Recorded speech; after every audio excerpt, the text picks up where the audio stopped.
Bonjour à tous, je vous avais promis qu'on ferait de la cuisine romaine. Alors c'est parti, j'espère que vous avez bien fait vos courses, que vous avez pu tout trouver. Si vous n'avez pas trouvé, c'est pas grave, on va aménager. Et donc on va commencer par l'entrée, enfin ce que nous on appellerait l'entrée. Je vous expliquerai dans un prochain cours comment les Romains servaient leurs plats et comment ils mangeaient durant cette quéna. Purée d'olive noire au fenouil et à la menthe. C'est parti.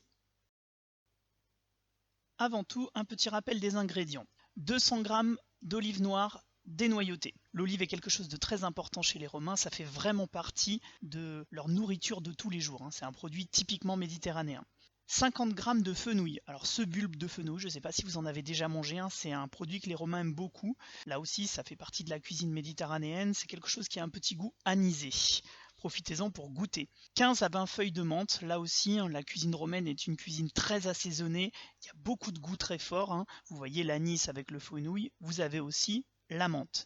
2 gousses d'ail, je vous ai dit cuisine relevée, donc un petit peu de piquant avec l'ail. Une pincée de piment, alors je vous avais dit du piment doux si vous en avez trouvé, moi j'en ai pas trouvé en faisant les courses, donc j'ai choisi de prendre du piment en poudre.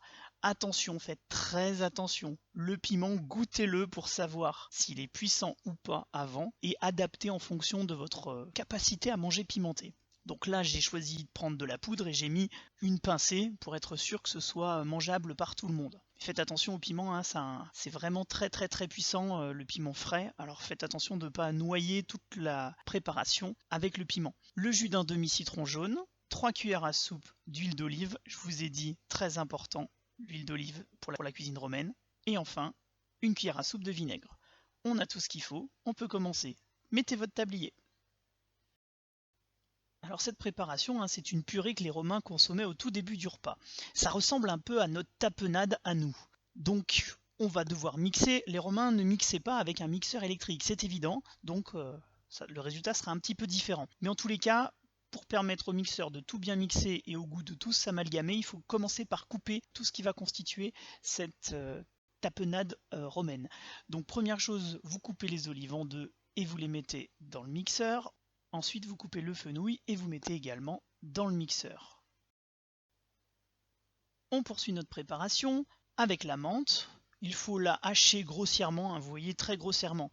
Vous pouvez en mettre beaucoup de la feuille de menthe parce que les autres goûts qui sont à l'intérieur de cette préparation vont avoir tendance à prendre le dessus sur la menthe. Donc j'ai mis 15-20 feuilles, mais si vous voulez en mettre plus et que vous aimez la menthe, surtout n'hésitez pas, c'est ça qui va vraiment faire la différence avec une tapenade traditionnelle, si je puis dire. Ensuite, donc, vous rajoutez la menthe dans le mixeur, vous coupez un demi-citron et vous rajoutez le jus d'un demi-citron également dans le mixeur.